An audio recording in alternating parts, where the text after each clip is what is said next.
Welcome to Tuesdays with Andrea. It's the inspiration station for everyday people guiding humanity forward. I'm your host, Andrea Rios McMillan, and every week I pursue conversations that matter with people who can relate to the common struggles we all face.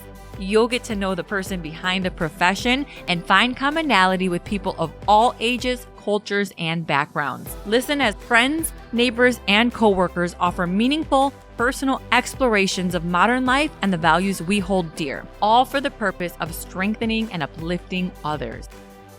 Welcome, everyone, to Tuesdays with Andrea podcast. I have my brother here, Orlando Maldonado, and I am so excited to welcome you to the Tuesdays with Andrea podcast. Thank you so much for having me here. I'm equivocally excited. Equivocally. I'm happy that you're here. It's good to see you again in person. You are the first person I've had in the studio since Corona. Yes. And so it's kind of a big deal. Yeah. You know, it's exciting though. It's exciting. Tell us what's been going on in your life. There's a lot of people who know us who don't know that we're brother and sister. Correct, yeah. Because we see each other like one holiday, 2 holidays a year. Yeah. You know, and then at my mom's house randomly. Yeah. So why don't we start there? It's a bit of a blended family, yeah. We have a crazy blended family. Have you ever thought about that? We do, but I think it's just as much as it is crazy, it's also beautiful, I think. Beautiful. Yeah. So why don't we start with how we're related? We're not related? Well, no. We're step siblings. Ex-step siblings, yes. Okay. Everyone's like, what? Okay, so my mom was married to my father, correct. To his dad, Andy Maldonado, great man, and he's since passed away. What age were you when we first became brother and sister? I think it was like third grade, second grade. I was, so. So then I was. So it's about I honestly 7? can't remember. Little. Yeah. 6, 7. Sounds What do you right. remember about our childhood? Oh, so many things. I think when I look back to my childhood, I think I had the best of both worlds in terms of siblingry. So with my mother, I was the eldest of all of her children. So I had my younger siblings that I got to nurture and take care of. I was a big brother. I was their voice when they needed it, and I protected them when they needed it. And, you know, as a brother, I teased them when they needed it. But then at the same time, for a part of my childhood, I was living with my dad and your mom, and we grew up together. I had 2 older sisters. Which was? Which was amazing. You guys were very protective and very supportive of me, and you accepted me and loved me from the get-go. And the only scary part of it was when, you guys would make me choose a side when you and your sister would disagree. That was the only scary part. But at the end of the day, I was just effortless. I just couldn't wait to see my stepmom again and hang out with my sisters and my dad. And it was just another part of my life that I looked forward to. Yeah, and also just as much with your mom. She's become, even to this day, I consider her another mom. Yeah. And I love that both my biological mom and her get along. And it's just another big, beautiful branch of my support system and my family, and the fact that we're step siblings doesn't really matter. I still love and care for you just as much as if you were my biological sibling. Yeah, and we still call each other brother and sister. Yeah, absolutely. But he lives his own life now. Now he has grown up, and you have your own profession, your own career, your own community, your own life outside of our bubble of how we grew up. Yeah. And so let's talk about that. You're a nurse now. Yes. I am an interventional cardiology nurse. I work at Rush University Medical Center in Chicago. I've been a nurse for 9, going on 10 years now. Almost all of my whole nursing career has been very specialized in cardiology. I wanted to really, really perfect that knowledge base and that skill set. And cardiology is the study of the heart, So correct? Yes. Actually, cardiovascular work is what I do with physicians. So I do procedural work right now. I'm part of the team that stops heart attacks. That's literally what we do. So if someone you know or love, unfortunately, were to have a heart attack and it's identified in the hospital, they call in the team. They call in the cardiologists, they call in the nurses, the radiation technologists. We perfect our craft. And in our line of work, we go by the mantra of time is muscle. So our goal is to, once we identify a heart attack, to stop it within 90 minutes. It's go, go, go, go, What do you mean go. time is muscle, though? Time is muscle. So in a nutshell, to describe what a heart attack is, you have 3 main arteries that are supporting blood to your own heart. So in order for your heart to pump blood throughout your whole body, there is a blockage within those arteries that are supplying blood to your heart. And if there is a decrease of blood flow to that heart muscle, it starts to die. And that's essentially a heart attack. It's dying heart muscle. And if your heart muscle can't pump, unfortunately, the ultimate result is death. And so our goal is to identify it and open it as quickly as we can. So that has kind of created a very interesting specialty that I have become completely addicted to. So I deal with actively dying patients, also patients who are coming in for routine checkups, who are getting clearance for other type of, sometimes organ transplants that they're on the list for. I deal with patients who are dealing with heart failure, and we're coming to see how degraded they are in that progression of that disease process. I also have experience taking care of patients who need pacemakers and who have real bad heart rhythms that need taken care of. I also work currently with babies who have congenital defects, who are born that way with maybe holes in their heart or, malformation or anything that didn't grow correctly while they're in utero. The works. We do aneurysm repairs, valve replacements. So it's just a very exciting work. Did you choose cardiology because that was the field within nursing you're really passionate about? What made you go into that? I think it was a couple of factors. In nursing school, and even now, if you were to go to cdc.com and look at the number one causes of death here in the United States, cancer and cardiovascular disease have been on the top of that list for years. So there's a high demand for it.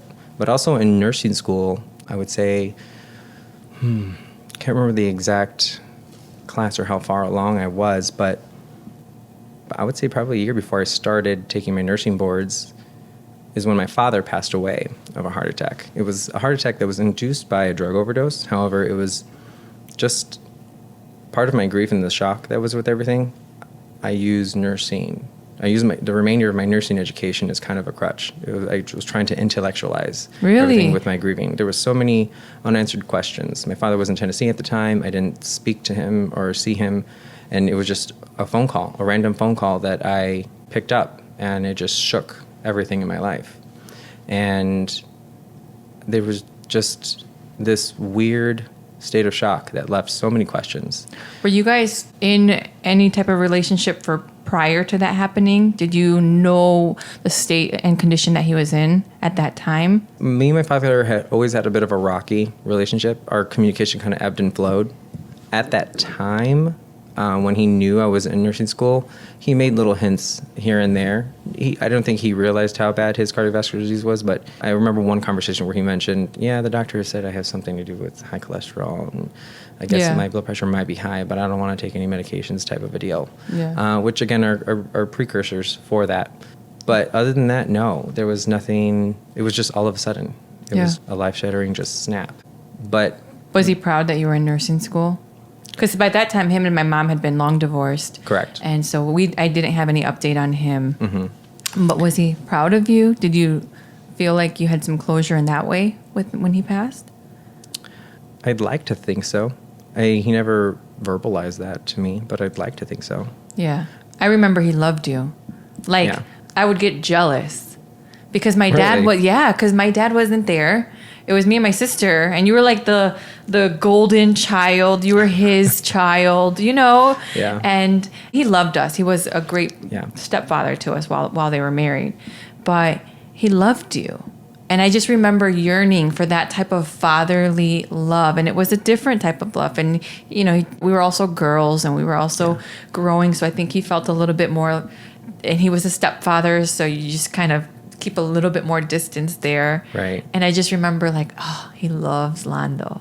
Always. Well, thank you for that. Yeah, I do have amazing memories. Like on Saturday mornings, my dad would wake me up just to eat a bowl of cereal and watch Saturday morning cartoons with. You know? I think my father just liked to argue with me because he loved Batman and Superman, and I was a bigger fan of X-Men, and I was like, no, they're better. And I remember those little kid-like arguments that he would have with me. But yeah, I'd like to think that he was proud of me. I remember one time I came home with a D on one of my progress reports, or an unsatisfactory, or whatever it was. It was just real bad. And it was when I was changing schools, and I was a little bit behind, and I had to play catch up. But he was just really upset with me. There was just very few occasions where my dad yelled at me or whipped my butt. Yeah, whooped your ass. That's what you were gonna say. He whipped my ass. there was one time where I deserved it. He wet the belt and everything, and I was like, okay, I guess my dad really is. He wet the belt? He wet the belt I and cannot like picture him whipped my whooping butt. you because he It's because never. I spray painted someone's house. It was dumb. What were you doing? What age was this? I was a young, dumb little child, and we were thinking we were cool and being these rebels. And yeah, obviously we got caught. And he's like, "What were you doing?" And I was like, "Please don't hit me." And he just whipped me. And I'm like, in retrospect, I'm like, yeah, I'm glad I got my ass whipped. I deserve that. Didn't do that again. Yeah, but there were very few occasions. But he was really upset when I came home with it unsatisfactory in my progress report, and he yelled at me, and it was probably one of the first times where it like really shook me, and I'm just like, oh my God, I cannot believe my dad is mad at me. And I just had that first tugging, horrible, wrenching sensation. Disappointing like, your parent. Oh my God, he's so mad at me. I do not like this at all. And he kept calling me to come to dinner, and I just was not coming. Your mom tried talking to me, and she's just like, your dad's not mad. I was like, he hates me. I'm so stupid, and blah, blah, blah. And I just remember him pulling me aside and saying, he's like, I'm sorry I yelled at you. He goes, but I'm going to keep pushing you. And he showed me his hands. He worked in factories. He worked with his hands, and they were very rough and callous. He said, I work very hard with my hands. I want you to be able to sustain yourself when you get older, but I don't want you working with your hands. In this entire factory that I work in, there are only a handful of men that walk in and out of it with a suit and tie, and they work with their minds. He goes, whatever you do, I want you to really push your education and find a career where you're not doing what I'm doing. And that's just a memory that's burned in the back of my mind, and it resonates with me so much today that kind of pushes me forward. So if he were to see what I do today, I'd like to think that he would be proud of that. Yeah, he wouldn't be. I believe that. Okay, so then you chose nursing. Why did you choose nursing out of all of the careers out there? What made you choose that? When you're a teenager, you're dealing with that dreaded question. Yeah, what do you want to do? What in the world am I going to do? I was fortunate enough with my extracurricular activities. I was part of a step team, and one of my teachers and mentors at the time, she just honestly felt that I would have had the knack for nursing. And she vouched for me, and she pointed me in the direction for a potential scholarship. And I applied for the scholarship, and I pulled on, especially in the essay writing, it was multiple essay questions. A lot of it had to do with me just pulling on my own childhood. So, especially my mother's side of the family, unfortunately, there's been a lot of illnesses. So growing up, I was exposed to, neurodebilitating disease like Guillain-Barré, Lou Gehrig's disease. I've grown up around schizophrenia. I've grown up around nasty, insidious cancers. And I noticed how those illnesses within those relatives shifted everything within my whole family. And it really locked in what the doctors and nurses were doing and how much their voice helped my family really carry things forward. So as a child, it just really stuck with me. And I guess my storyline and my motive was what they wanted to hear. And I was able to receive that scholarship, and it jump-started me into my education. And the teacher at the time, Miss Martin, thank you. She was correct. I just am thriving in it. I love what I do, with a passion.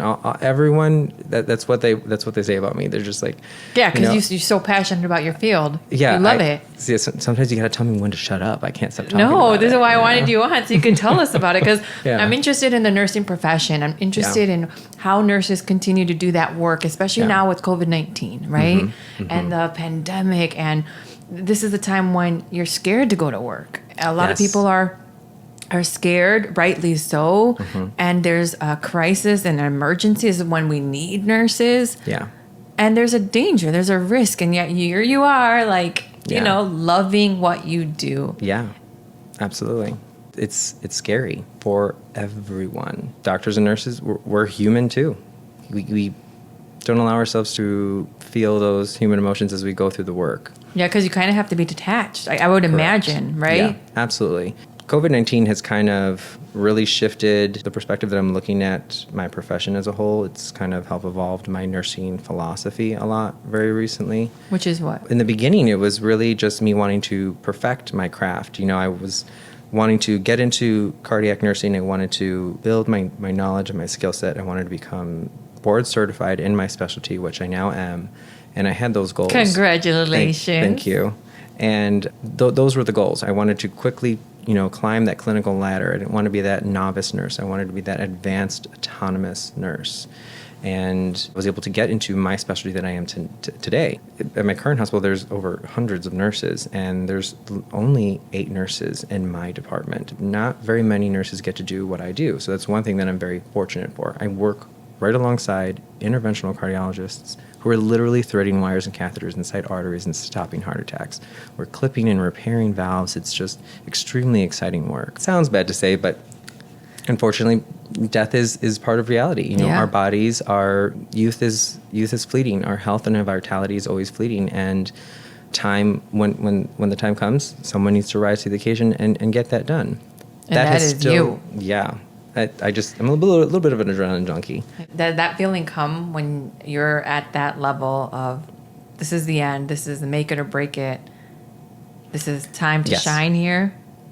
Oh, all the time, especially during certain heart attacks, because they can happen at any time. So there's also a call. So there are times where I can get paged at 3 a.m, and me and the rest of the call team have to just rush into work, and you're doing everything that you possibly can. There are times where I've seen patients just slowly spiraling down, and once we get the job done and we stabilize them, their face just flushes pink again, and they're literally laying there on the table, and they're just saying, "Oh my God, the chest pain is gone. Oh my God, I feel so much better now." And it's just the level of gratification. I mean, how many people do you get to meet that just say, "What did you do last night?" "Oh, I just stopped a heart attack. What did you do?" Yeah. It's extremely thrilling, very, very, very gratifying. But that still has to be done even in times of fear like now with COVID-19. I remember just going through I remember the very first time I went in for a very critical case with a patient at the peak of everything with COVID-19, and we were being very critical with all the numbers in Chicago and trying to do our very best to make sure it didn't get as bad as it did in New York City. Mm-hmm. And I just was kind of upset and angry with myself. I was focusing on everything that I needed to do, taking care of the patient, but then I was so petrified about my mask. Is it on the way? Are there any leaks here? At the time, do we know if this is droplet versus airborne? All the data and all the information that was coming out at the time, we were still trying to piece together as medical workers. And it's a novel virus. It's something that has not been seen before. And, there's no information. Yeah. And when I first heard about it, me and my coworkers we learned about it in school. We learned about historical pandemics. But you never really prepare yourself to be in one. And when you do, it's a whole different ballpark. We're worried about the amount of personal protective equipment.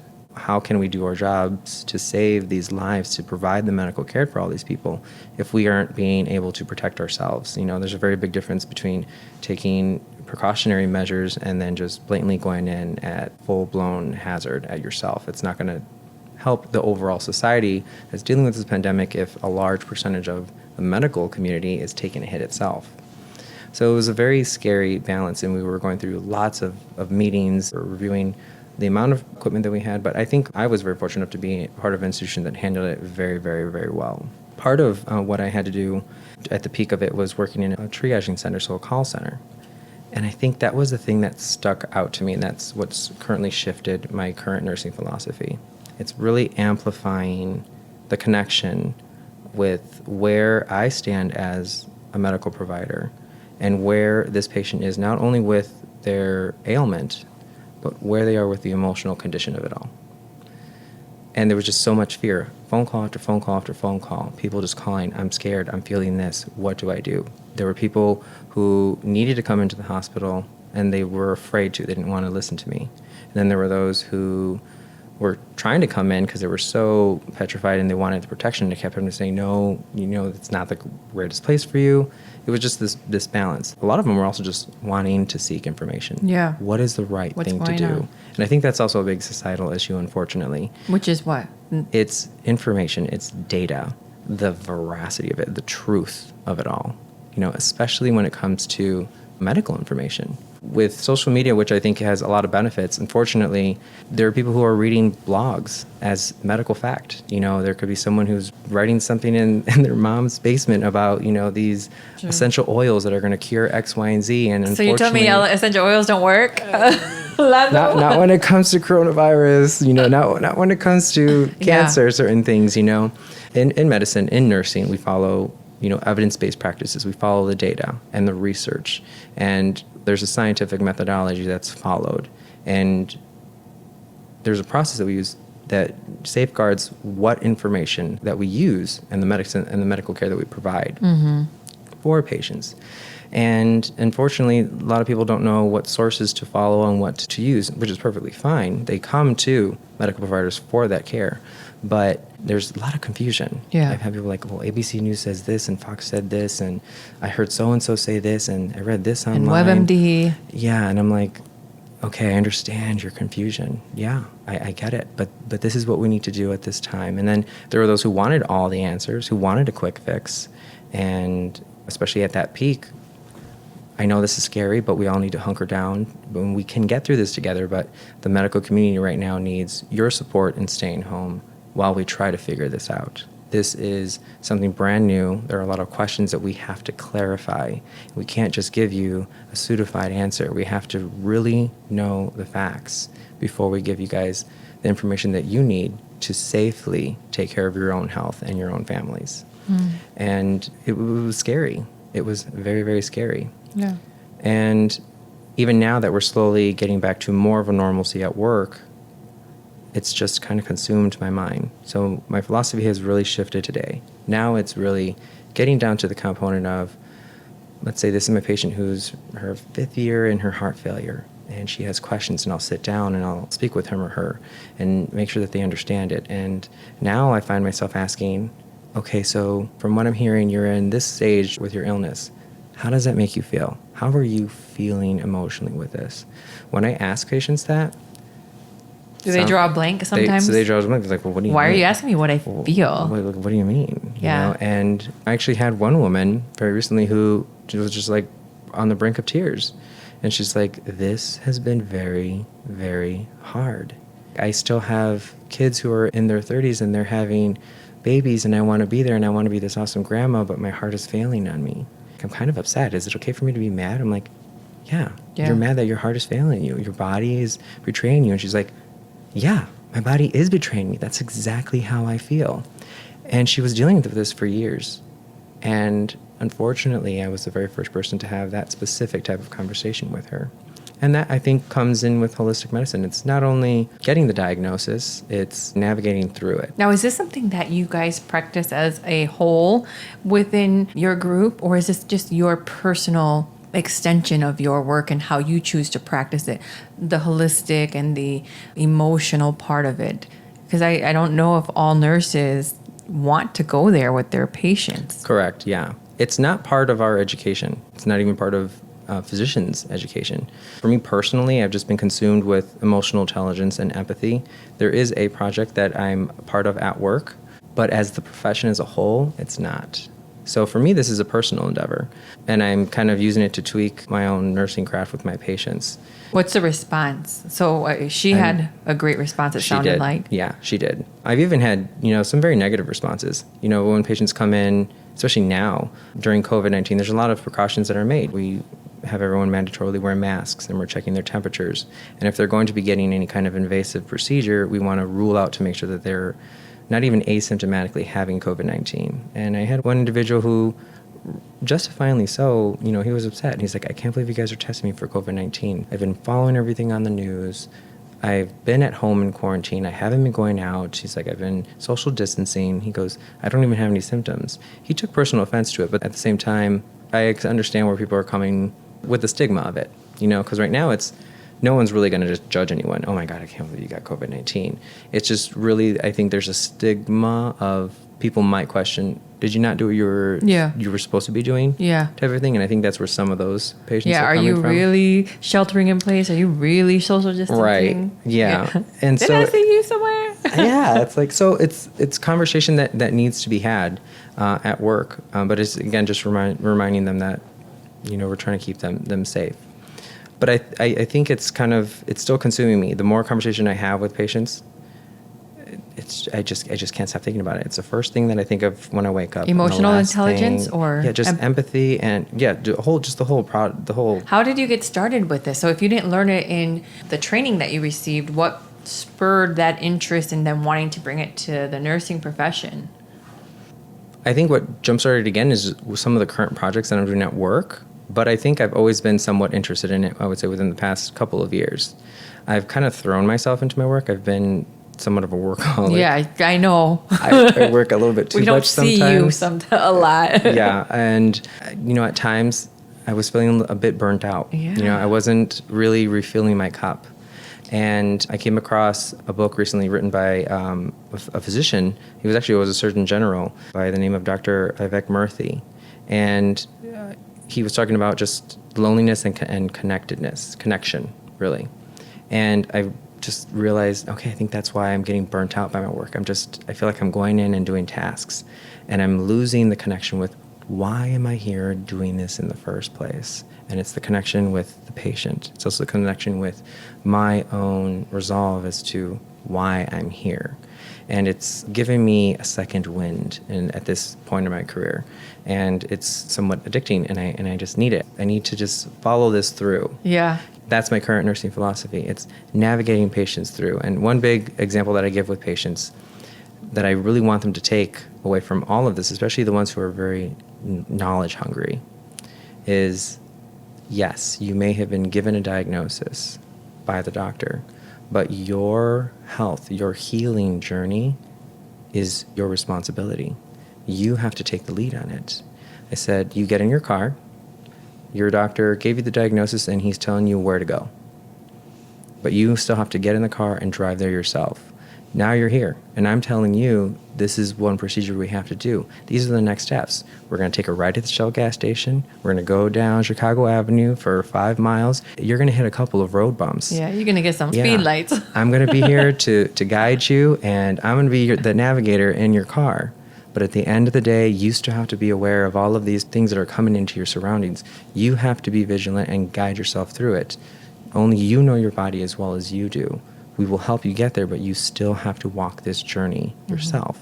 I love that because it's a sense of empowerment, right? It is. Because sometimes when we can go into the doctor, I want you to fix it.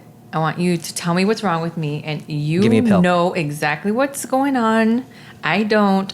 Tell me what to do. You fix me. Yes. As Americans, we unfortunately we want to live a certain lifestyle, and we just want a quick fix. Americans are like, go, go, go, go, go, and we're a pill-popping nation, and sorry if some people don't want to hear that, but it's the truth. No, it's the truth. And when it is awful. Yeah, when it comes to certain things, it needs to happen. Sticking onto the prescription medication. Oh, yeah. Because that is so prevalent. Even, I would say with almost everything that I go to the doctor for, that's one of the main things. Well, here's a pill. I'm like, I don't think this is healthy. I feel like our bodies know what to do, at least, or if they don't, that they will figure it out. Right. Do you guys as nurses have an option to not prescribe and to not recommend prescription? Why does it seem like that's always happening for every ailment? Yeah, you're touching on a very big issue. It's the whole, honestly, I think part of that stems from the medical industrial complex. There is a money-making portion of medicine, and I'm speaking just in medicine as a whole, especially here in the United States, unfortunately. Insurance companies and pharmaceutical companies, a lot of people, especially nurses, we don't really like them. They kind of suppress us under their thumb a bit. We're kind of at the whim of them. Unfortunately, nurses, it's not within our scope of practice to tell patients what to take and not to take. That's within the realm of a physician. But we do monitor and assess the treatments that patients do go under for certain diseases. So if there's a certain medication treatment or options or interventions that aren't working, we collaborate and work with those physicians that do so. Yeah. When I have recurring patients, especially heart failure patients that come in and they're like, this medication isn't working. I was better off here and there. And again, that's where that comes into play. Yeah. I say, this is where you as a leader come in. You say, you were better off on this medication. You need to voice your concerns. These are the side effects that you were feeling. What is the goal that you want? You need to work with your physician, and whether it may be these side effects or symptoms that you're feeling are diminishing your quality of life, ask and communicate with your doctor that this isn't working. What can be done? Is there a middle ground? Is there another alternative? Because a lot of people just listen and accept to what the doctor tells them. Yeah. And doctors are people. They're not mind readers, and they're only going to know what you tell them. Yeah. And in terms of how you're doing and how you're partaking in this, process of healing. So I think that's where nurses are a very, very trusted profession. Yeah. And I think that's part of where that comes from, because we're always reminding them by just saying, you need to ask the question. You may have more options here. And we kind of guide them through that. Got it. Okay. Yeah. If I'm constantly getting prescribed medication, then it makes me weary of any medication. Like, I don't trust anything. Yeah. Unfortunately, there's no such thing as a pill that does not have side effects. Yeah. And there are people who are taking 2 or 3 pills for something that very well may need it, but then they're taking another pill just to treat the side effects of those previous 2 pills. Yeah. And so it kind of builds on top of each other, and unfortunately it happens. But then there are also people who don't really take self-responsibility with educating themselves as much as they can, reaching out, asking the right questions, and also making the lifestyle choices. Some people rely so much on those pills, and they don't really want to make any changes with their lifestyle that may have led them there in the first place. Yeah. Like exercising. Yes, especially with heart disease. If you're not controlling your blood pressure, if you're constantly eating fast food and high sodium foods, your blood pressure is going to go haywire. If you're eating a lot of fattening foods, a lot of heavy meats, your cholesterol is going to go up. And if you are diabetic, you're not regulating those things, those are factors that are going to increase your risks of having heart attacks. And if you're not changing any of them, your risks are still there. And as we go through life, we become more frail, unfortunately. And your risks just grow. And people just become complacent. That's another thing that I've seen with chronic diseases. I kind of see people fall into 2 buckets. Some become very debilitated and victimized by their illness, or there are those who kind of see it as a wake-up call, and they become empowered by it, and they shift everything. I've had one of my favorite community volunteer work that I've done is working with smoking cessation and early heart attack prevention teachings to the public, especially here in Aurora. Also heart attack surviving seminars.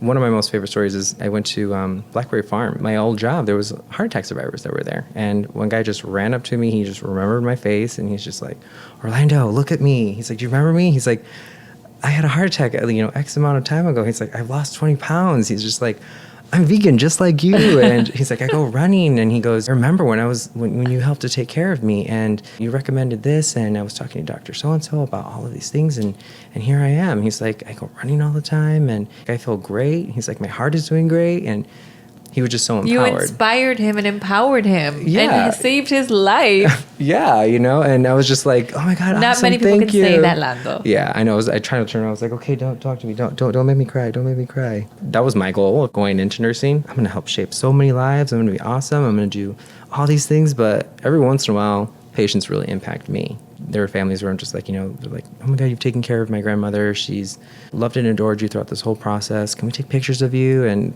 can we get your number? Can we still reach out to you and if we have any other questions? So I've really been impacted just as much by other people as I have made that same impact on them, especially through their medical journey. All that does is really just build the vigor. Like, okay, I can continue to do this for another 10 years. Yeah. Yeah. And it's like, dang, sometimes it sucks. Sometimes I'm so exhausted and tired. Sometimes the workload can be overbearing. But I can keep doing this. Yeah. That's why I do this. This is why. Yeah, that's why I do it. What are you going to do after this? Is this what you want to continue to do? Another part of my nursing career has been working with my fellow nurses in my departments on process improvements. So it's tweaking and fine-tuning the little things that we do in our daily clinical routines that have better outcomes for patients. Because whenever there's research and data that comes out, depending on how complex it is and what it is, it can be a couple of years before that newfound data reaches the nursing bedside. One of my former jobs, I did a lot of work with quality work in nursing, and I kind of just dove myself into that, and I loved it. And it made me realize that not only could I make an impact on my patient-to-patient, person-to-person interaction, I could fine-tune everything that me and my entire department do that can have an even greater effect on everyone. And that has slowly built to other projects. And so my ultimate goal now is to go into the realms of education and probably leadership. Mm-hmm. My biggest goal would be to continue on this journey and really find the areas, the gaps that need to be filled and areas that can be improved, and fine-tune it. I think my overall goal will be to help evolve Optimize nursing, culture, and practice. Yeah. That's my goal. As a leader, whether it be with management or administration work or as an educator, I think I'd be able to do that on a larger scale within my own profession. So I like to think that that's where I'm slowly headed. Yeah. What about personally? What about outside of work? How does Lando refill his cup there? This has been a very interesting chapter for me in my life, both with work and personal life. Well, we grew up here in the West Burbs, and even in nursing school, I always knew I wanted to work at one of the bigger hospitals in Chicago. And I was being very picky with where I was going to work. Like, I'm not going to work in this area. I'm not working Lando at that has hospital. standards, okay? Yes. I'm like, I'm only going to work at some Whereas bougie me, I was like, title I'll work place. anywhere. I'll just take me. And I was like, I'm not going to work at a hospital that has like caca resources, you know? Like, I need to be pampered. That's the Boricua I knew. You said yeah, caca. I know, right? Another word for shit people. You know, I didn't want to work at a shitty place. Yo soy Boricua. That was one thing my father taught me to say at a very early I age. remember him. I'm like, wait, Boricua, morena. My father taught me that at a very young age. He's Things like, Puerto "Repeat Rican after men me." teach their sons. I know. He's like, yo soy Boricua. He's like, now take the flag and run down the street. And I'm like, oh, God. I really had my eyes set on certain places where I wanted to work. So I worked very diligently, built my resume, got my specialty certifications, and it's led me to where I've wanted to be today. And I'm now currently been in Chicago for about going just under 2 years now, and I love and adore it. But there was also personal factors as to why I wanted to move to Chicago as well. I am not married. I don't have children. My baby is my career. And I wanted to be surrounded by other individuals in their 30s who were on the similar path to me. And as I've done that, you know, I feel like the timing of everything, especially when I moved to Chicago, I unfortunately had another death in my family. I lost my younger sister. At the age of 18, I lost her very abruptly. This was recently. This was, yeah. What, 3 years ago? 2 years? Year and a half going on 2 now. This coming fall will be 2 years, unfortunately. And at the time when that happened, there was a lot of moving parts. I was moving and I was acclimating to my new job in the city, and I was in the middle of grieving as well. And something in me shifted very potently. And it was also a time where I was feeling a lot of burnout. I was emotionally raw, broken down. I was in a lot of pain. And so I was trying to struggle to find a way to refill my cup at work. Mm-hmm. And I think that's where my current endeavors are pushing me now. But then also my social circle shifted and changed drastically. And as I look back, I think it's all been for the better. My current social circle, they're my little clan. They're my little brotherhood. Your community. Know? Yes, they're part of my community. So I live in Lakeview, Chicago, which, as some people may or may not know, has an area that's also known as Boys Town. I am a single gay man. So that was kind of a little, check off my little bucket list as to like, all right, I'm going to move to Chicago. I'm going to live there. I was like, I'm going to be with my people. I'm going to be up in the gayborhood. The gayborhood. Yeah, I wanted to be in the gayborhood and be with my people, And my social life has evolved and grown there. And my only regret is not doing it sooner. Really? Yeah. Did you think you didn't do it sooner because of your family?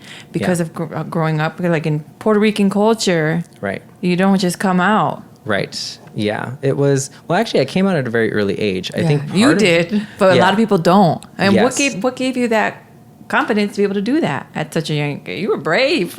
Yeah. It wasn't my father or anyone on my father's side of the that your family. dad who gave you that confidence to My father didn't take it very well, unfortunately, but, machismo Latin, dude, naturally how it was.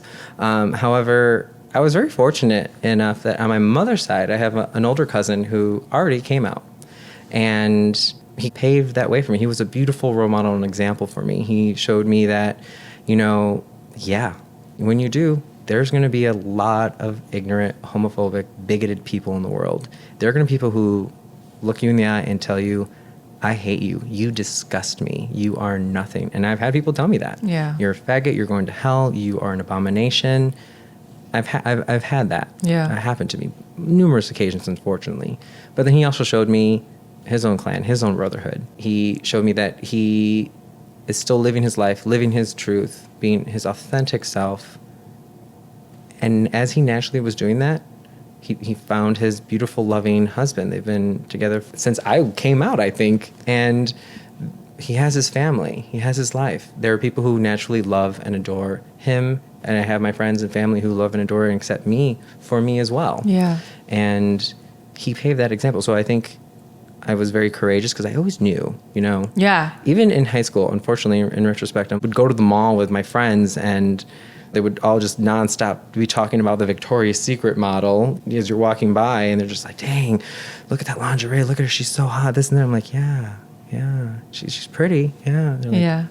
That's all you're going to say? I'm like, yeah, she is a pretty woman. I truly felt that she was a pretty woman. But it stopped there. I'm like, dang, now that's a hot model. And it's just it's a male model. I'm like, even then I knew, okay, there's something different here. Did you knew us as a kid? Because I felt like we knew when you were kids. Like, no one said it, but I feel like we all knew. Yeah. Duh. I had too much sass for a little boy. Too much sass. Yeah. In retrospect, I think I always knew. Yeah. I think I always knew, yeah. Even just watching the Power Rangers, I'm just like, yeah, I want to be the White Ranger. Oh, he's kind of cute. The thoughts that was going on in my mind, I didn't know. I didn't identify it as, okay, that means I am a gay man. But, again, in retrospect, I think I always knew. So I had that example. I felt safe. Yeah. Coming out. I knew that my family had accepted him, and I just was bold enough. I think the scarier part for me was even coming out to my friends, because I didn't know how some of them were going to react. Especially when you're a teenager, you're really kind of learning social ties and friendship, and I didn't want to sever any of them. And fortunately, I had really great experience and acceptance from all my friends. So I think it's kind of come a little bit more to the background of who I am. Yeah. I am a gay man, but it's not all of who I am. It's not all of who you are. Yeah. It doesn't define you. Correct, yeah. But it is still a very important and pivotal part. Yeah. I like when you said that. It doesn't define you. It's not all of who I am. Correct. Because it's true. Yeah. There's so much more to you. Yeah, absolutely. But I love that you found a community in which you feel safe, you feel supported, and you feel like you have the opportunity to refuel and to have fun and to live your life single. You guys, he is single, okay? So... I wasn't told this was a dating site. Holla. Come to me if you are interested. But I think, honestly, now I love my 30s, because in your 30s, you know who you are, like... And who is Lando outside of profession, work, man, and nurse? I set you up for that question. You sure did. Because if you ask me right now, I'm like, I don't know who I am right now in this moment. Right, yeah. I'll tell you who you are. You're a bougie tequila connoisseur. I do love my tequila. And he's bougie with his tequila because he's picky. Don't be giving me Jose Cuervo. That's just nasty. But I look back and I'm like, okay, I was such an arrogant... I always tell myself, why did you carry that AAA battery when you were so young? And I told that to one of my friends. She's like, what do you mean by AAA battery? And I was like, you kind of had it too. And she's just like, what do you mean? I was like, we were just arrogant, adolescent attitude, little children. I was like, if I could just get rid of that sooner, I probably would be a lot more farther than where I was at. But in your 20s, you go through certain life experiences. You fall in and out of love. You cultivate good friendships, bad friendships. You deal with betrayal. I've dealt with loss and grief. And those kind of experiences, you come to a point where you make a choice with how that's going to impact you. And I like to take pride in myself that I've never victimized myself from any of them. When I came out, I had my hardships. I persevered through them. I did not let it victimize me. I still am grieving and still going through grieving counseling with not only my father and my sister and my grandmother, who was battling cancer and who was like another mother to me. Throughout my entire 20s, I was kind of dealing with a lot of that. And I pushed forward and persevered through that. And so now that I'm here in my 30s in this current chapter, I know what I can tolerate. I know what I can handle. I know how thick my armor is. Mm-hmm. But I also am still not angered or hurt or bitter from it. I know when to let down my guard and when not to have that armor. And I'm learning now, going back to emotional intelligence, Brene Brown is like She's Oh like my my God. hero. She's like my I hero. have her book right here. I know. Yeah, I'm like, clearly. I'm like, all right, what would Brene Brown What want me would to do right now? I'm going to be, all right, be vulnerable. Don't be bitchy. Don't be sassy. Don't be that, that stereotypical gay man is going to snap his head and like, just let me tell you what, which I do have sometimes. Let me tell you. Only if someone deserves it. But, that's currently where I'm at now. I appreciate where I'm at now, the opportunities that I'm at. And I love the fact that I've had to fight for it. I'm relishing in it, and I'm excited for where my opportunities are going forward. And I'm open to things, and I cherish time with friends, with family, so much more. That's another thing. When you're a kid, you think... They'll always be there. Yeah. Yeah. I'll go visit my mom tomorrow. Right. Yeah. But those moments are ever fleeting. And I think not only through work, through my personal experiences, I cherish time and value that, including with my grandmother on my father's side. Grandma Janie. Yes, she's at a point where those moments, even if it's just a good 10 minutes, it's worth it. Yeah, I cherish it, and I'm trying to stretch it for as much as I can. Explain her situation to the audience, because I don't think we talked So about it. her and I were not keeping in contact for quite a while, since my father's passing, unfortunately. But her and I have reconnected through the help of your phenomenal mother. And because Grandma Jeannie is also our grandma, because when his dad and my mom were married, we built a relationship. We were older than Lando, so we had our own separate relationship with her. And she was just fantastic, lively, and full of energy, and typical Puerto Rican grandmother. Can cook habichuela and fricassé and arroz con gandules. I fell in love with her food first. And she was the one who made me clean my closet and taught me how to do my clothes, along with my other grandmother too. But Grandma Jeannie was amazing. But when they divorced, we didn't keep in contact. Correct. And it wasn't until, I would say, this past year that her and my mom got back into contact, because she has, I think, Parkinson's. She has Parkinson's, correct. Okay. Yeah. So she lives with my mom now, but she's also battling her disease. Yes, absolutely. So it is a debilitating neurological disease, and there is no cure for it. And unfortunately, with where we are at medicine today with it, it's just medications that can treat the symptoms and slow the progression of the disease process. Yeah. But it's never going to treat it. And unfortunately, the truth of the fact of it is, and I think that's part of the gift and the curse of my being a nurse. Yeah. You can pick any disease, especially those nasty diseases. And I've more or less seen it in so many patients. I know what it looks like in every single stage. So unfortunately with my grandmother, I have too much prescience. I know what's going to happen. I know what it's going to look like. Does that help you when you're dealing with people that you love that are close to you? Because for me, when I see her and I don't have that experience in that, to me it's like, oh my God, my God, what do we do? Like, because I'm not prepared. Right.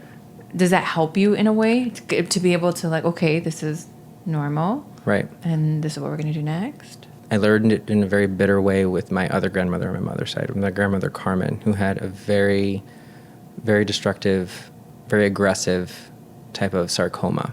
I knew exactly how to navigate through it. I knew what we had to do. I knew how the chemo and the radiation and everything was going to work. I was the lead drummer with my whole family. Like, this is what we got to do.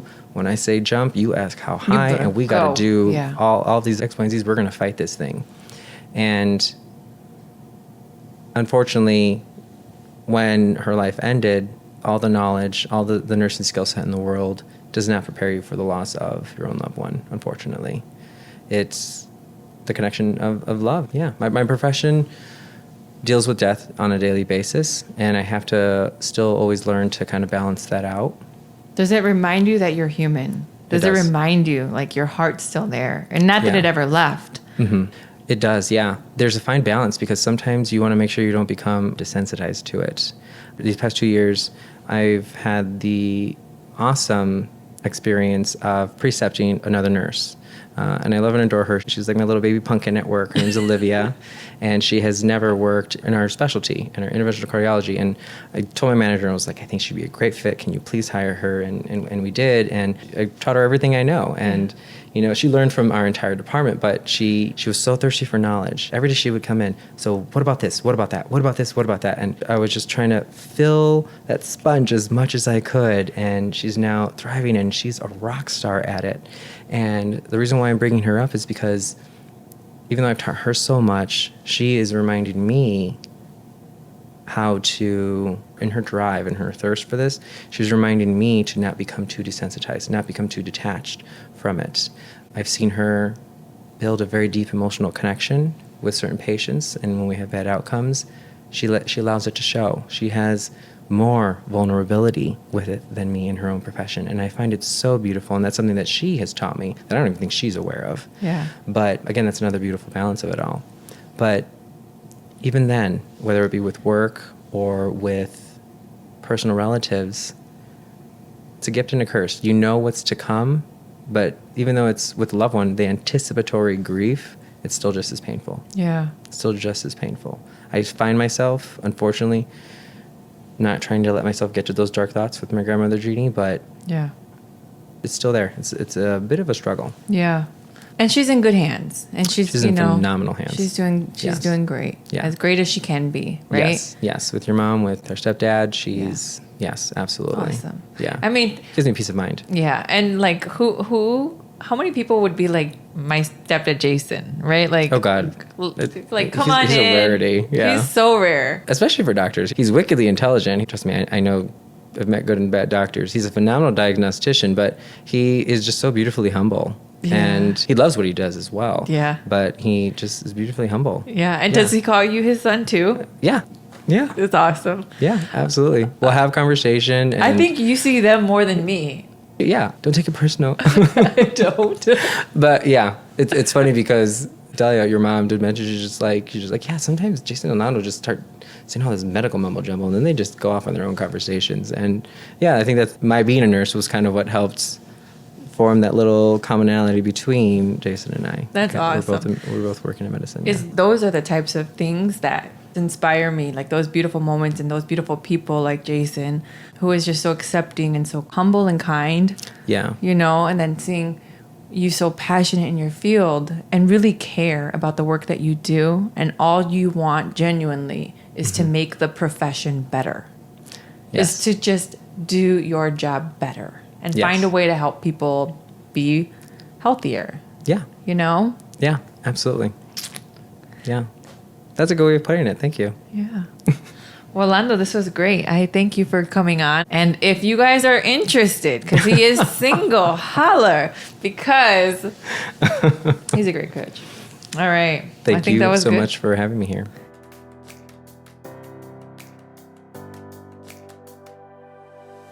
Thank you for listening to Tuesdays with Andrea. There are hundreds of thousands of podcasts out there, and I appreciate you making the time to listen to mine. If you like this show and want to know more, check out TuesdaysWithAndrea.com, or please leave a review on iTunes or drop a line in the YouTube comments section. Until next time, please stay kind in your mind, nice on the web, and stay hella hopeful in your heart.